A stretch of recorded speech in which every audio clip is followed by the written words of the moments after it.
महाराज शिव पुराण कह रहे भगवान शंकर के ऊपर घृत की मूलता का वर्णन किया। केदारेश्वर एक वर्णन बड़ा सुंदर आता है महाराज, बहुत सुंदर वर्णन। ध्यान दीजिएगा कि घर में भी प्रयास करिएगा। घर में जो दीप होता है, आपके घर में जो दीपक होता है, दिया जो आप प्रज्वलित करते हो, तेल का दिया अगर आपको लगाना रहता है तो वो दिया अलग ही रखें। घृत का दिया अगर आपको लगाना है तो अलग ही रखें। घृत के दिए में तेल का दीप नहीं लगाना चाहिए और तेल के दीप में घृत का दीप नहीं लगाना चाहिए। कई लोग कहते हैं, कई लोगों का एक प्रश्न रहता है, महाराज जी गुरुदेव हमारा इतना सा कहना है कि हम मंदिर जाते हैं, रोज दिया लगाने जाते हैं, हम भगवान को रोज दिया लगाते हैं, पर एक बात समझ में नहीं आती, हमारे सालों निकल गए दिया लगाते लगाते, उसके बाद भी मैं दुखी क्यों? भगवान ने मेरे क्यों नहीं सुनी? जब उस चोर को भगवान ने कुबेर बना दिया, केवल उसका कपड़ा जलाया, और मैंने इतने सालों से दिया लगाया, क्या भगवान मेरी नहीं सुन रहा?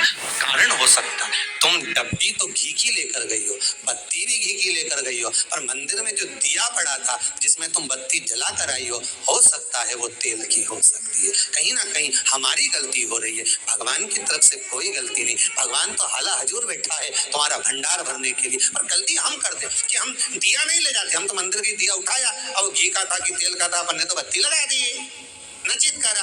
पर पहले की माता कितनी चतुर होती थी, आटे का दिया लगाती थी कि वो दिया नया बनाओ, जरा सा आटा उसमें, रोटी बनी रही है उसमें से दिया निकाले लगा दिया। नहीं लगाना, दीप नहीं है।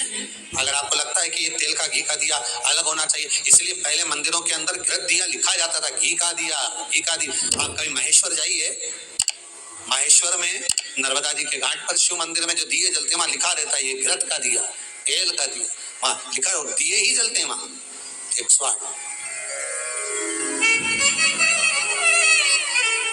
ये घृत का है, ये तेल का है। कई छोटी छोटी गलतियां हैं जो हम करते हैं और बाद में कहते हैं भगवान हमारा नहीं सुन। हमारी आदत है, दिया मांझ कर रखा, जो घी का लगाते आए थे, आज जरूरत पड़ गई कि तेल का लगा दिया, तेल का लगा दिया। अब तेल की बात मना नहीं, आपकी जैसी श्रद्धा आप लगाओ, तेल का लगाओ, तेल का लगाओ, घी का लगाना घी का लगाओ, मन आपका, पर उस दिए में लगाओ जो अभी तक तुम घी का लगाते आए थे उसमें घी का ही लगाइए, जो तेल का लगाते आए थे उसमें तेल का ही लगाइए। क्या होगा उससे?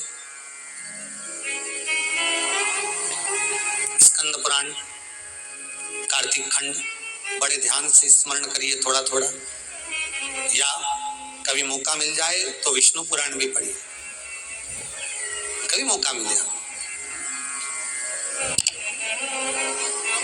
कल्याण का कृष्ण अंक वो भी पढ़िए, कभी मौका मिले तो, और उसका स्मरण करेंगे आप तो उसमें दीप का बड़ा बड़ा महत्व बताया। कौन सा दिया, शायद एक बार कथा में, पहले कार्तिक के महीने की कथा में हमने यहाँ पर व्यासपीठ से भी वर्णन किया सारे दीपों का महत्व, और उन दियों का फोटो भी दिखाया आपको कि इस दीप का मतलब ये होता है, इसमें ऐसा दिया लगना चाहिए, इसमें ऐसी बाती लगना चाहिए, और इसमें ऐसा स्मरण होना चाहिए, बताया दीप महत्व।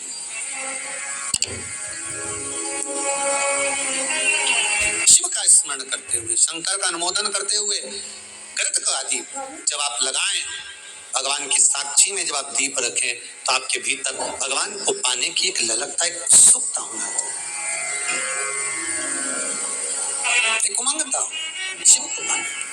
समय आया, आगे चरित्र वर्णन किया भगवान शिव का। माता पार्वती जी की गोद में जो श्री गणेश जी महाराज विराजमान थे, उन्हीं का मंगल विवाह रिद्धि सिद्धि के साथ किया। विवाह कर देना एक अलग बात है, और रिद्धि सिद्धि घर में आ जाना एक अलग बात है। नियम से, निवेदन से, करबद्ध निवेदन रहेगा कि घर में जिस कन्या को आप विवाह कर ला रहे हो उसका धन नहीं देखना हमको, उस कन्या का हृदय चित्त देखना।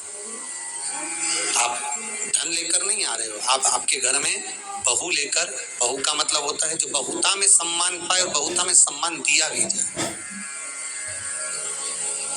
घर में जब प्रवेश करे तो हमको धन दूसरे का नहीं चाहिए, हमारी बहू का पांव घर में ऐसा पड़े, संपदा उसके आनंद में पड़े, बस ये भाव रखकर हमें भीतर। भगवान गणेश जी महाराज का विवाह करा, रिद्धि सिद्धि आई, और रिद्धि सिद्धि आना कोई साधारण बात नहीं, सहज बात नहीं।